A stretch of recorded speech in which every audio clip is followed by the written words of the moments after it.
지난 14년 9개월 동안, 15년 동안 하나님께서 붙드셔서 이 강단에서 주의 말씀을 증거할 수 있게 하시고 한 주도 빠짐없이 건강한 모습으로 주의 말씀을 증거케 하셨습니다.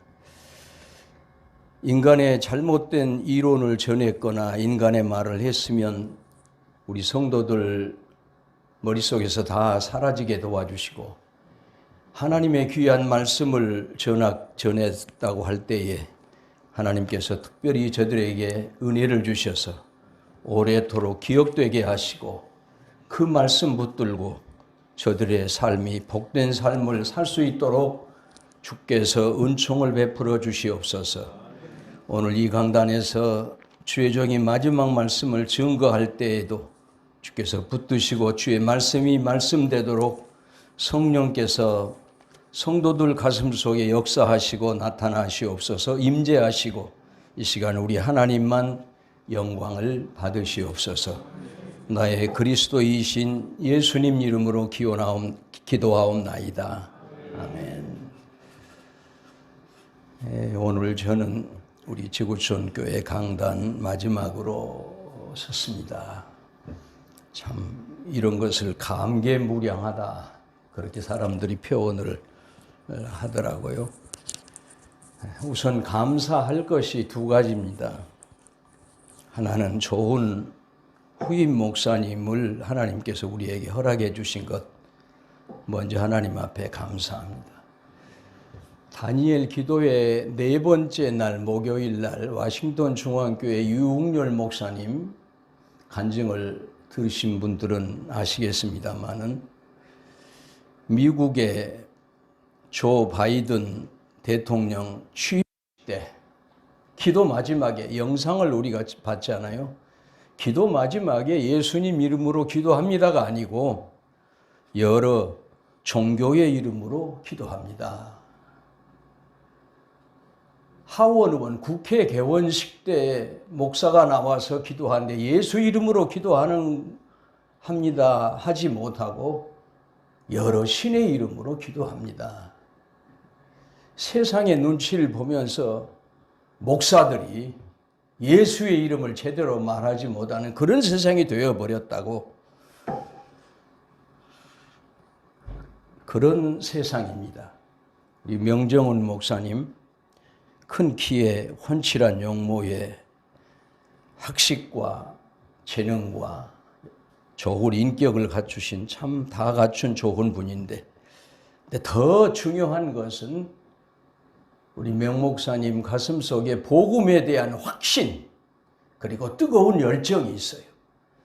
성령 충만을 그렇게 사모하시고 또 하나님의 영광을 드러내기를 그렇게 기뻐하시는 그런 목사님 후임으로 모시게 된 것을 아주 기쁘게 생각합니다.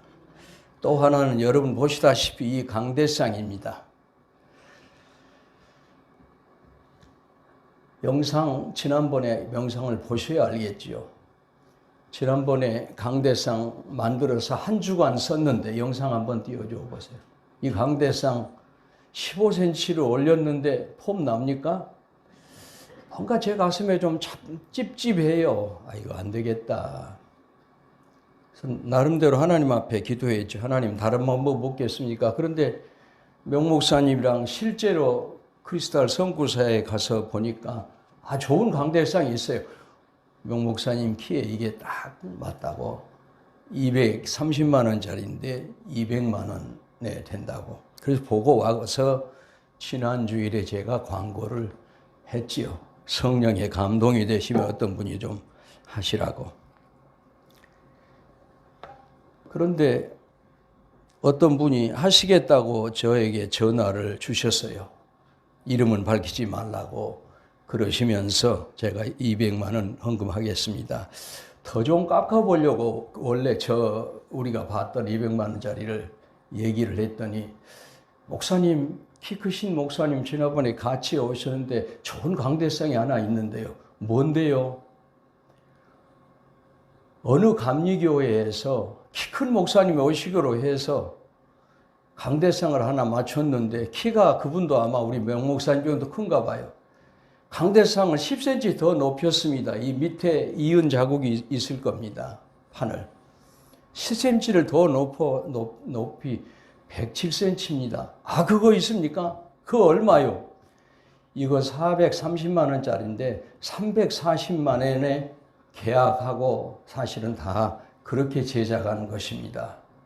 아, 그렇게 돈이 없는데요. 그러면 300만 원은 어떻습니까? 없어요. 그러면 220만 원까지 주겠습니다. 200만 원밖에 없다니까 계좌번호 빨리 보내시오. 믿음으로 할 테니까.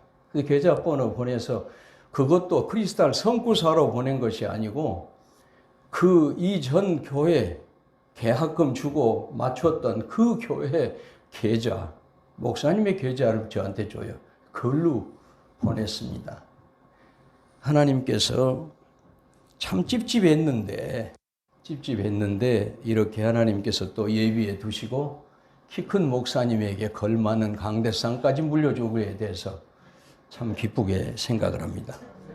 15년 전에 제가 처음 우리 교회에 왔을 때 뭘 하나 누가 해놨으면 좋겠다 그 얘기를 하면서 성령의 감동이 되신 분이 좀 하십시오 그랬더니 지금 누구라고 기억은 안 나는데 여자 집사님이에요. 아주 비꼬듯이 조롱조로 옆에서 성령의 감동 웃으면서 비웃어요.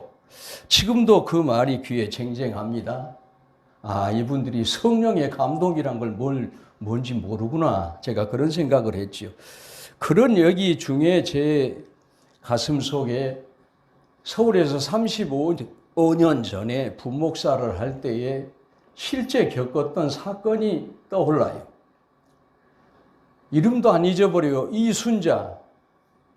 이순자 집사인데 저 경산도 엑센트 집사인데 대신방 기간에 신방을 가는데 기도 제목 내놓으시오. 목사님 호들갑스럽게 큰일 났습니다. 이사를 주인이 들어온다고 그러는데 비워달라고 그러는데 어디로 갈 곳이 없다고 어디로 어떻게 하면 좋겠냐고. 아 그래요? 빌립보서 4장 6절 7절 펴놓고 제가 말씀을 증거하면서 아무것도 염려하지 말고 모든 일에 오직 기도와 간구로 감사함을 하나님께 아뢰라고 그랬다. 그러면 지각에 뛰어난 하나님의 평강이 너희 마음과 생각을 지킨다고 그랬다. 지금 전세금이 얼마요? 6천만 원입니다. 35년 전에 6천만 원이니까 그때 당시로는 아주 큰 돈이었지요. 35년 전에. 6천만 원이 있는데 돈 없다면 모르는데 대한민국에 더구나 은평구 구산동에 신사동에 당신이 살만 집사님이 살 집이 왜 없겠어? 6천만 원짜리가 뭘 염려하시오? 이게 안 믿어집니까? 그래도 염려된대. 안 믿으면 여기에 한번 보라고. 아무것도 염려하지 말고 아무것 속에 전셋집이 들어가요 안 들어가요? 들어가지요. 오직 모든 일에 기도와 간구로 이 집고하는 것 모든 일 속에 들어갑니까 안 들어갑니까? 들어가지요. 그거 믿습니까? 안 믿어진대. 그 안 믿는 성경 뭘 그걸 가지고 이 내놓으라고 찢어내버리자고. 그럴 때 성경을 어떻게 또 찢느냐. 그런 쇼를 한번 한 적이 있습니다. 좋은데 잘 이사 갔어요. 서로 인사합시다. 믿음으로 승리합시다. 성도는 믿음으로 사는 것입니다. 성도는 믿음으로 사는 것입니다. 아시는 것처럼 신명기는 모세가 이스라엘 백성들에게 마지막으로 남긴 고별 설교집으로 오늘 본문은 그중 첫 번째 설교의 마지막 부분입니다. 본문에서 모세는 뜻밖의 자기 고백을 하고 있습니다. 하나님께서 자기 기도를 단호하게 거절하셨고 기도하는 자기에게 화를 내셨다는 거예요. 자기 기도는 듣지 않으시고 이제 그런 기도 그만해라 그랬다는 것입니다.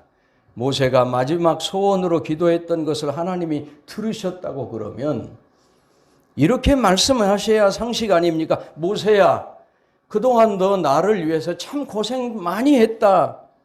이제 내가 소원한 것 내가 들어주겠다. 너 이제 푹 쉬어라. 안식의 시간이다. 그 땅에 들어가서 존경받고 내가 높임받고 다스리고 넉넉히 먹고 누려라. 하나님이 처음에 그 땅을 주시겠다고 약속을 하셨어요. 그런데 그런 모세의 소박한 소원에 대한 하나님의 대답은 안 된다. 그 일로 다시 내게 말하지 말라. 그렇게 말씀하시는 것입니다. 이게 말이나 됩니까? 이스라엘 백성이 다 들어가지 못해도 모세는 들어가야 돼요. 그만큼 하나님께 공로자입니다. 본문 27절 한번 같이 읽어보십시다.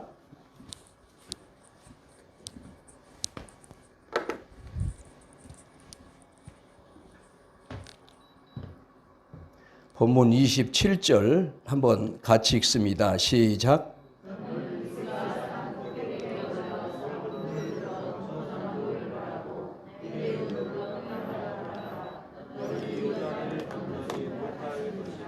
건너가지 못할 것임이니라. 아니 기껏 산 꼭대기에 올려보내놓고서 그것을 다 구경시키고는 너는 못 들어간다. 지금 하나님이 모세에 약을 올리고 계시는 것입니까? 하나님을 만난 모세는 운명적으로 산에서 시작해서 산에서 끝납니다. 호렙산 가시덤불 불꽃 가운데서 하나님을 만났지요. 시내산에서 하나님과의 계약 백성의 표로 십계명을 받았습니다. 피스가산 위에서 가나안 땅을 바라보면서 들어가지 못하는 통안의 눈물을 흘리고 마지막 느보산에서 죽습니다. 그토록 사랑하신 하나님의 종의 간절한 소원, 그 쉬운 문제를 왜 하나님께서 거절하시는 거예요? 모세가 누굽니까? 이스라엘 백성들이 하나님처럼 여기고 있는 사람이 아닙니까? 하나님이 오직 그를 통해서 말씀하셨고 그를 통해서 기도해야만 들으시는 것처럼 그렇게 생각했어요. 그러나 모세는 자기들과는 전혀 다른 신과 같은 사람입니다. 지금 그런 모세가 하나님께 거절당했다는 거예요. 하나님 앞에 큰 잘못을 범해서 하나님께서 진노하셨다고 고백합니다. 당시 이스라엘 백성들이 얼마나 놀랬겠습니까? 또 모세의 솔직하고 인간적인 모습에 한편으로는 얼마나 큰 감동을 받았겠습니까? 그러면 왜 이런 고백을 모세가 했을까요? 나는 부족한 사람이고 실수가 많은 사람인데 하나님께서 귀하게 붙들고 쓰셔서 여기까지 왔다. 나름대로 충성할 수 있었다. 그러나 이제는 더 이상 이스라엘 백성들과 함께 너희들과 함께 저 가나안으로 들어갈 수가 없다고 하는 사실을 말하고자 하는 것이지요. 우리는 이 모세의 자기 고백 속에서 하나님의 백성, 하나님의 일꾼이 어떻게 살아야, 어떻게 하나님을 섬겨야 하는가를 배우게 됩니다. 모세가 기도한 내용이 본문 24절, 25절에 소개되고 있습니다. 이것을 쉬운 현대어 성경으로 한번 같이 읽어보겠습니다. 같이 읽읍시다. 주 여호와여, 주께서는 주의 위대하심과 능력을 주의 종에게 보여주시기 시작하셨습니다. 하늘과 땅에 주께서 행하신 이 놀라운 일을 할 수 있는 신이 어디 있겠습니까? 여호와여, 내가 요단강을 건너갈 수 있게 하소서.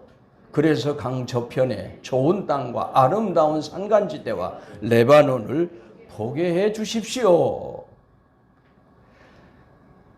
지금 모세는 가슴 벅차오르는 감개무량한 자리에 서 있습니다.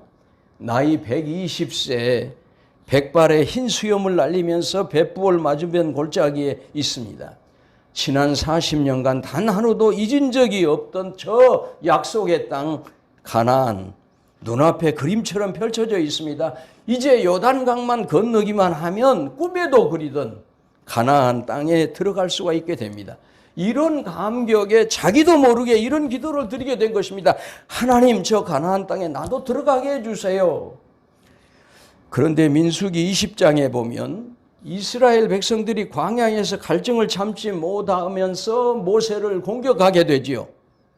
하나님께서 모세에게 지팡이로 반석을 쳐서 물을 내서 저들이 마시게 해라.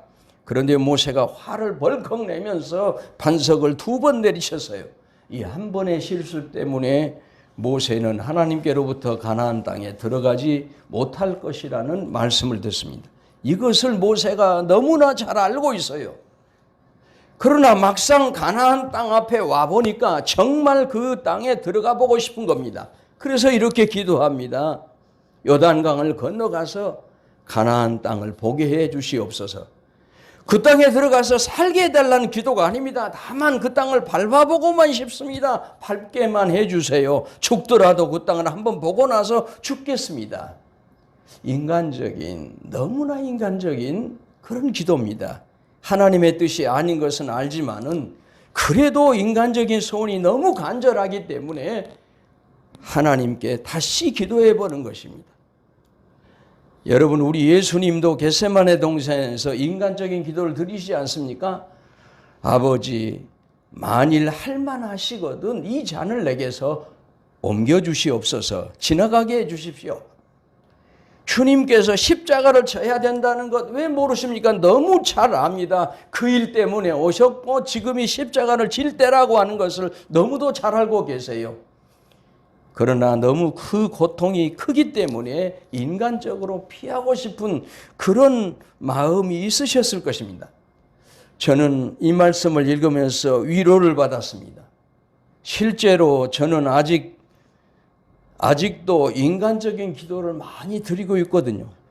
그렇습니다, 여러분. 우리가 아직 육신을 입고 있기 때문에 인간적인 소원이 없을 수가 없어요.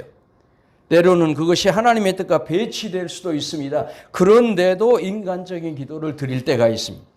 하나님께서 이것을 탓하시겠습니까? 탓하시지는 않으실 겁니다. 문제는 그 이후입니다.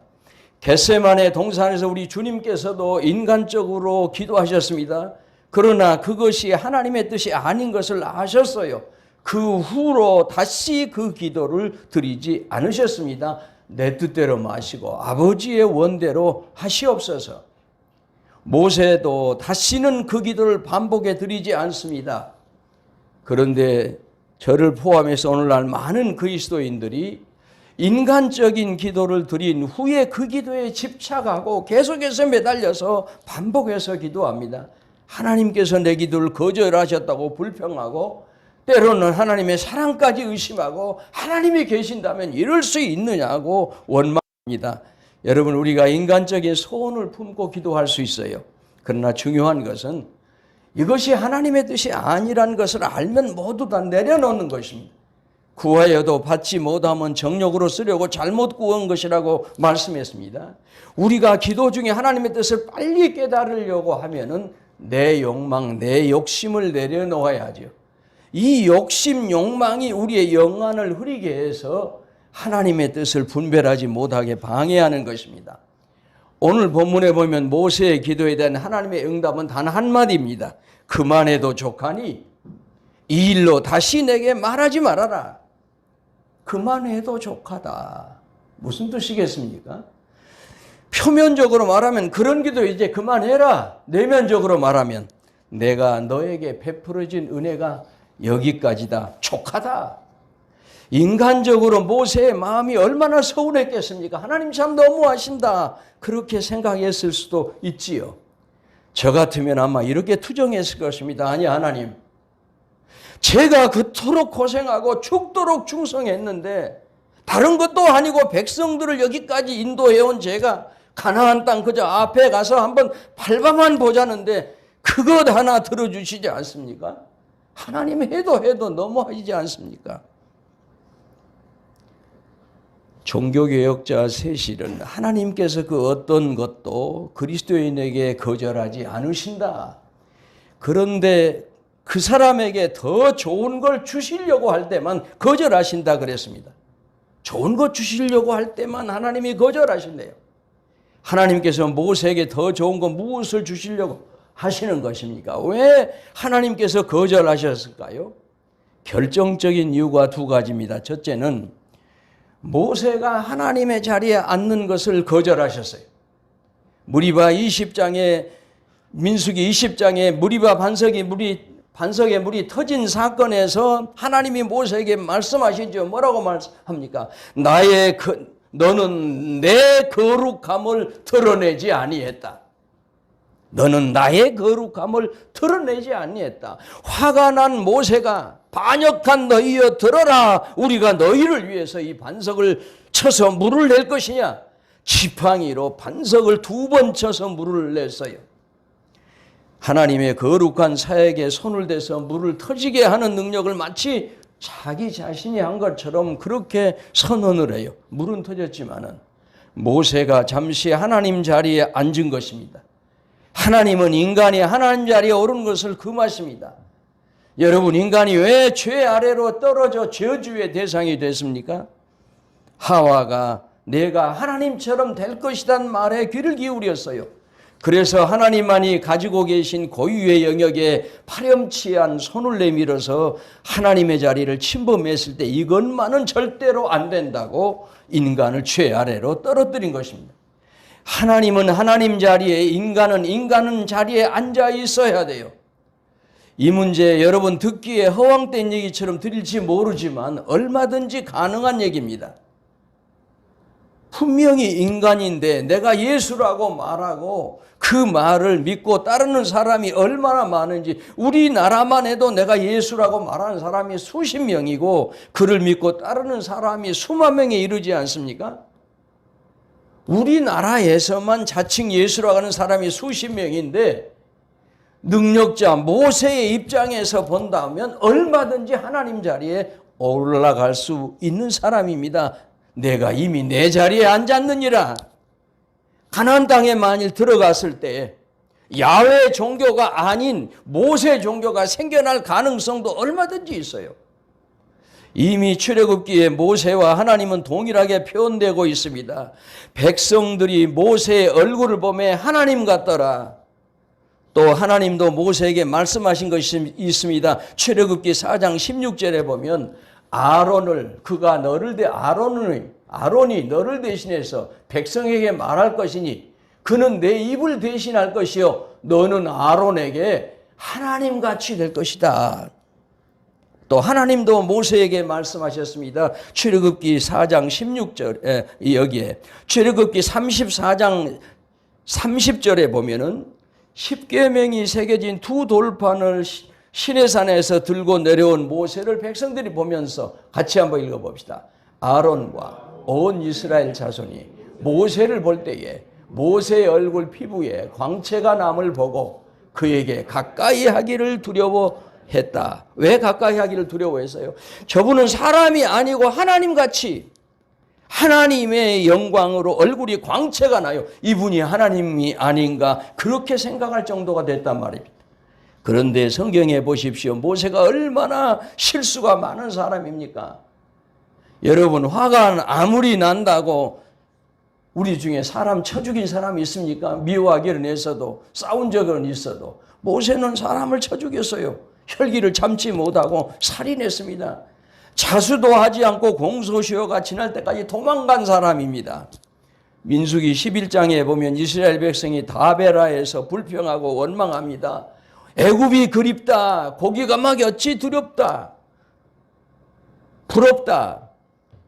마늘, 부추, 생선, 오이, 참외 먹을 때가 좋았다. 정력이 쇠해져서 부추도 좀 먹었으면 좋겠다.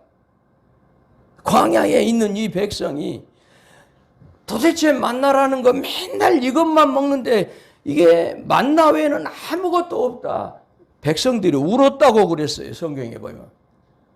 너무 원통해서 너무 어처구니가 없어서 모세가 하나님, 내가 이 백성을 임신을 했습니까? 내가 낳기나 했습니까? 하나님 언제까지 제가 이런 꼴을 봐야 됩니까? 이런 꼴 좀 보지 않도록 하나님이여 즉시 나를 죽여주시옵소서. 사람들 앞에서 여러분 공중 기도할 때 이렇게 기도한 사람이 있습니까? 민수기 11절 15절 보십시오. 주께서 내게 이같이 행하실지 내 구하옵나니 내게 은혜를 베푸사 즉시 나를 죽여서 내가 고난당함을 내가 보지 않게 하옵소서. 죽여주십시오. 이런 꼴 좀 안 봤으면 좋겠습니다. 얼마나 혈기가 많았으면. 그것뿐입니까? 100살이나 된 노인이 첩을 얻어서 무엇에 쓰려고 에티오피아 구스 여자를 취해서 아론과 미리암의 원망을 사는 실수천지의 사람입니다. 이 일로 모세는 많은 고난을 겪었어요. 하나님의 용서가 없었다고 그러면 모세는 하나님 일을 못했어요. 다 용서하시고 늘 하나님 편에서 하나님이 그의 편에 서서 일했기 때문에 우리 인생도 여러분 마찬가지입니다. 저도 마찬가지입니다. 내 힘으로 내 능력으로 뭐 한 것 같은데 아닙니다. 하나님이 하신 것입니다. 돌이켜 보면 지난 세월 46년 8개월 동안 저 역시 하나님이 늘 제 편에 계셨기 때문에 제가 여기까지 올 수 있었습니다. 이게 저의 솔직한 고백입니다. 하나님께서 제 모든 실수를 덮어주시고 용납해 주시고 저를 보호해 주셨습니다. 감사하지요. 또 우리 성도들이 참아주시고 실수를 덮어주셔서 오늘 여기까지 제가 왔습니다. 여러 사건이 많지요. 하나님이 함께 해주신 사건이. 그런데 돌이켜보면 뭐니 해도 우리가 저쪽에서 이쪽으로 이사 온 사건이었습니다. 주인이 105평 되는 치아까지 다 쓰겠다고 하는데 갑자기 그런 얘기를 하는데 어디 올 때 갈 데가 있습니까? 모아놓은 돈이 있습니까? 아무것도 없어요. 새벽에 나와서 하나님 앞에 울다가 찬송하다가 기도하다가 그때 불렀던 찬송이 나 약해 있을 때입니다. 왜 목사님이 저 찬송을 늘 하시나 아마 몰랐을 거예요. 답답해요. 오갈 데 없고 뭐 예배당 자리를 구할 돈도 없고 보증금 7천만 원밖에 없는데 그때 참 눈물 흘리면서 감사하면서 하나님 앞에 불렀던 찬양이 찬양이에요. 나 약해 있을 때에도 주님은 함께 계시고 나 소망 이룰 때에도 주님은 내게 오시네. 같이 해보실래요? 조용하게. 나 시험 당할 때에도 주님이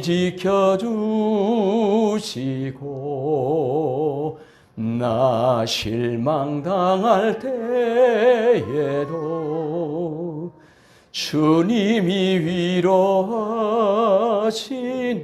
위로하시네. 주님만이 내 힘이시며 오 주님만이 날 도우시네. 오 나의 주님 내 아버지여 오 나의 주님 내 사랑이여. 주님만이 나의 힘이십니다. 찬양은 그렇게 하는데 힘은 쭉 빠져가지고 울다가 찬양을 하다가 하나님 어떻게 하시겠습니까? 그래서 성도들이 선포를 하고 우리 어쩔 수 없이 이사 가야 되는데 헌금 좀 합시다. 그래서 헌금을 하기 시작했고 마치 여기 자리에 나와서 여기까지 왔는데 새벽에 기도할 때에 우리 입당 예배 드릴 때 제가 간증히 했습니다마는 하나님이 숫자를 5,600 계속해서 주시는 거예요. 그 다음 날도 주시고 그 다음 날도 주시고 세 번이나 하나님 우리가 5,600만이 어디가 있습니까? 하나님 왜 5,600입니까? 그런데 우리 전지훈 지사님하고 마지막 공포를 하려고 다 이제 이사 와가지고 입당 예배 드리기 전에 계산을 해보니까 우리 성도들이 한 헌금이 5,600 35만 원이에요. 할렐루야. 할렐루야. 외부에서 바울교회에서 2천만 원, 김해제일교회에서 1,000만 원, 역종교회에서 500만 원, 그리고 증거학교회 100만 원, 전주교회, 태평교회 각각 100만 원, 이렇게 해서 한 4천 몇백만 원이 밖에서 들어와서 오늘 이 교회가 이루어졌어요. 하나님이 함께 하신 여러 가지 사건들이 참 많습니다만은, 그런데 여러분, 하나님이 결코 용납하시지 않는 것이 있어요. 우리들의 여러 가지 실수는 다 용서하시는데 하나님의 하나님 되심 신성 침해에 대해서는 가차없이 하나님께서 혹독한 심판을 내리시는 거예요. 여러분, 이것을 잊지 말아야 됩니다. 하나님 앞에 도전해서는 안 됩니다. 언젠가 한번 인사한 대로 우리는 뭐예요? 세탁소에 많이 걸린 옷걸이일 뿐이에요. 수백 개의 옷걸이가 있는데 또 새 옷걸이가 들어왔어요. 제일 오래된 옷걸이가 세탁소 그 새 옷걸이한테 말합니다. 야, 새 옷걸이야, 내가 옷걸이인 걸 언제나 명심해라. 선배님, 그게 무슨 말씀입니까? 너한테 걸리는 옷의 신분이 내 신분이 아니라는 것을 기억하란 말이다. 무슨 말씀이신지요? 내가 내게 장관 옷이 걸렸다고 내가 장관인 줄 아니? 넌 옷걸이일 뿐이야. 며칠 후면 그 옷은 벗겨져 나가. 내가 사장 옷을 입었다고 내가 사장인 줄 알아? 넌 옷걸이일 뿐이야.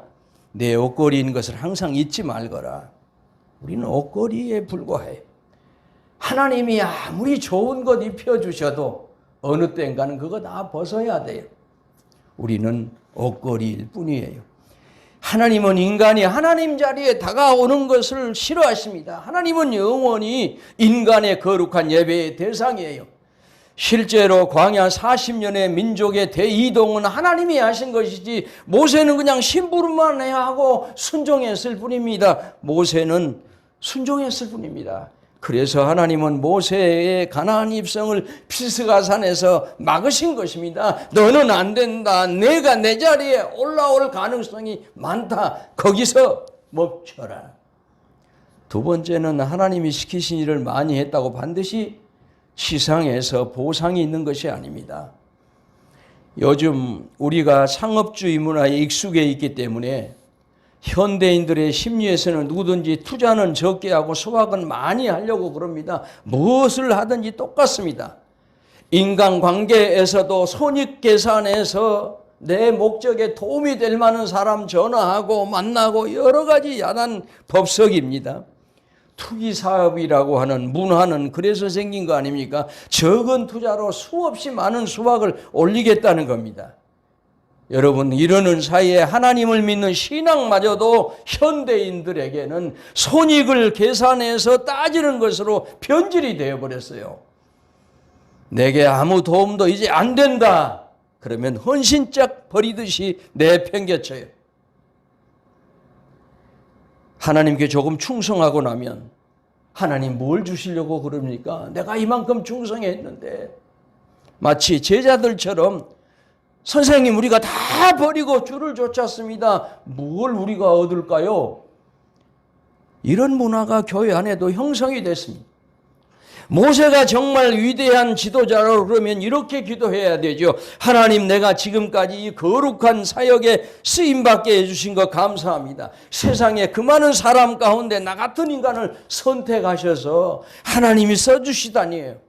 내 순례길에 남긴 자취마다 하나님의 숨결이었습니다. 이제 너의 소원은 하나님 곁으로 조용히 가는 것입니다. 내 영혼 거두어 주십시오. 나중에 모세는 이렇게 깨닫고 늦게나마 깨닫고 천국으로 가지 않습니까? 그는 가나안을 바라보면서 흥분을 감추지 못하고 아우성치는 군중들의 행복한 앞날을 마음의 청사진으로 새기면서 조용히 돌아서서 회심의 미소를 짓고 있습니다. 영혼의 부름을 받기 위해 120세의 지친 노구를 이끌고 느보산을 오르는 사명의 완수자가 돼요. 결국 모세가 얻은 것은 뭐예요? 지상의 가나안 땅이 아니고 영적인 가나안 땅 하늘나라였습니다. 여러분, 하나님의 일을 너무 타산적 계산 속에 넣지 마십시오. 그 자체가 하나님의 축복 아닙니까? 하나님께서 천국에서 우리에게 보상해 주실 것이 많습니다. 실제로 우리는 하나님 앞에 별로 한 일도 없으면서 때로는 복 달라고 하고 그렇게 많이 받은 영적 은혜는 다 무시하고 지상주의적인 공상에 빠질 때가 많지 않습니까? 하나님 필요하시다면 얼마든지 저를 써주십시오. 만약 내가 순교의 자리에 나아가야 된다고 하면 그곳에 나를 보내주시옵소서. 내게 주신 것이 필요하시다면 주께 다 드리겠습니다. 쓰임받는 이 한 가지로 내 영혼이 만족합니다. 이 고백이 우리의 고백이 되어야 되지 않겠습니까? 특별히 우리가 내 사명과 내 한계를 정확하게 아는 것이 필요합니다. 모세의 사명은 이스라엘 백성을 가나안 땅 바로 진입 전까지 인도하는 것이 거기까지가 모세, 그 이후의 사명은 여호수아에게 맡겼어요. 그래서 모세로 하여금 가나안 땅에 들어가지 못하게 하신 것입니다. 이제 모세는 아쉽지만 바톤을 여호수아에게 넘겨야 됩니다. 그래서 가나안 땅에 들어가지 못하게 된 것입니다. 우리가 내 한계와 하나님이 주신 사명을 바로 아는 것이 중요해요. 그래서 칼 힐트는 인간의 생애 최고의 날이 어떤 날이냐? 자기 사명을 발견하는 날이라고 그랬습니다. 장작 그 루소도 사람은 두 번 태어난다. 한 번은 살기 위해서, 두 번째는 일하기 위해서. 그런데 내가 해야 할 일을 발견하기 전까지는 아직 그는 두 번째 태어난 것이 아니다 그랬습니다. 해야 할 일을 발견하고 알아서 최선을 다하고 또 내가 해서는 안 될 일을 알아서 하고 싶어도 물러서는 거예요. 그래서 때를 알고 시작하는 것도 중요하지만 좋은 때에 물러서는 것도 중요하죠. 특별히 하나님께서 모세를 가나안 땅에 들이지 않은 숨겨진 이유, 내면적인 이유가 있습니다. 그게 뭘까요? 모세를 사랑하시고 모세를 지켜주시기 위해서, 그래서 가나안 땅에 들어가서는 막은 것입니다. 사도 바울이 기도의 사람 아닙니까? 주의 부르심을 받은 후에 기도의 대부분 교회를 위한 것, 선교를 위한 것, 주님의 사역을 위한 기도였습니다. 자기 자신을 위한 기도 거의 찾아볼 수 없는데 딱 한 군데 있죠. 고린도후서 12장에 자기를 위한 기도를 했는데 안타깝게 거절당했다는 거예요. 무슨 병인지 확실치 않지만은 병을 내게서 떠나게 해달라고 3번 간절히 기도했어요. 하나님의 응답은 내 은혜가 내게 족하다. 병을 고쳐주지 않겠다는 겁니다. 다시는 그 문제로 내게 기도하지 말라는 거예요. 인간적으로 보면 바울이 얼마나 서운했을까요? 명분도 있지 않습니까? 건강해야 더욱 힘있게 주의 사역을 감당할 수 있지 않습니까? 병으로 고생하면 사역하는 데도 지장이 있고 교회 사람들에게도 짐이 되고 주님을 위해서라면 병을 고쳐주십시오. 주님을 위해서 일하겠습니다. 때를 쓸만도 한데 고린도후서 12장 7절에 보면 바울이 깨달았습니다. 자기가 하나님께 받은 것이 너무 많아서 교만하지 않게 하시려고 이 병을 몸에 가시로 두게 하신 것이라고. 이 병마저 낫게 하시면 자기는 너무 교만해서 하나님보다는 자기 능력을 의지할 가능성이 있다는 것입니다. 그 가시조차도 은혜로 받아들인 것입니다. 모세도 그랬습니다. 아마 모세가 백성들을 가나안까지 인도해 드렸다고 그러면 내가 시작하고 내가 마쳤다, 자기 공적이 드러날 것 아닙니까? 백성들이 모세를 섬기려고 덤벼들 것입니다. 가나안 땅에 들어간 후에 정말 큰 시험이 들 가능성이 많습니다. 그래서 여러분, 그 은혜가 족하다는 사실을 깨닫는 것이 축복입니다. 더 받고 누려서 오히려 많이 받아서 해를 당한 사람이 많습니다. 적당하게 브레이크가 걸리는 것이 축복입니다. 따라서 합시다. 브레이크가 걸리는 것이 축복이다. 예, 실패도 은혜고 거절도 은혜고 그만 쉬는 것도 은혜고 더 나아가서 이제 죽어 편히 쉬는 것도 크신 은혜고. 지나온 제 목회 사역을 되돌아봅니다. 하나님께서 이 길 저 길 다 막으시고 지난 46년 8개월의 제 사역을 오늘 지구촌 교회에서 마치게 하신 것을 저는 개인적으로 정말 참으로 감사하게 생각합니다. 주의 은혜였고 여러분의 기도와 사랑이었습니다. 하나님께서 모세를 위로하시려고 이제 비스가산 꼭대기로 올라가게 하시고 저 멀리 가나안 땅을 바라보게 하셨습니다. 다만 먼 발치에서 보는 것으로는 만족하라는 거예요. 모세는 홀로 그 산 위에 올라서 한없이 울었을 겁니다. 한편으로 가나안 땅을 지척에 두고 밟아보지 못하는 아쉬움도 있었을 것입니다. 그러나 그는 가나안 땅에 들어가지 못한 것이 은혜인 것을 깨달았고 여기까지가 자기 사명인 것을 깨닫고 지금까지 자기를 지켜주신 하나님 앞에 감사했을 것입니다. 산에서 내려온 모세는 요단강을 건널 이스라엘 백성들을 위해서 마지막 준비를 발빠르게 이행합니다. 가나안 땅에 들어가서 어떻게 하나님을 너희들이 섬겨야 되느냐, 하나님의 백성으로 어떻게 살아가야 되느냐, 그것을 가르치고 후계자 여호수아를 지도자로 세워서 지도자 훈련을 시켜요. 그런데 더 놀라운 사실이 있습니다. 신명기 34장 6절에 보면 모세가 요단 동편 모압 땅에서 죽고 그 골짜기에 묻혔어요. 그런데 오늘까지 그 무덤을 아는 사람이 없었더라. 아마도 모세가 그렇게 명령했을 것입니다. 내 무덤을 아무도 모르게 해라. 왜 그랬을까요? 만일 모세의 무덤이 알려지면 이스라엘 백성이 가나안 땅을 점령한 뒤에 이 모세의 무덤이 아마도 성지가 됐을 겁니다. 이스라엘 백성들이 이 지역을 성역화하고 왕을 비롯한 모든 지도자들이 때마다 와서 참배했을 것입니다. 모세가 이 사실을 미리 예측했을 것입니다.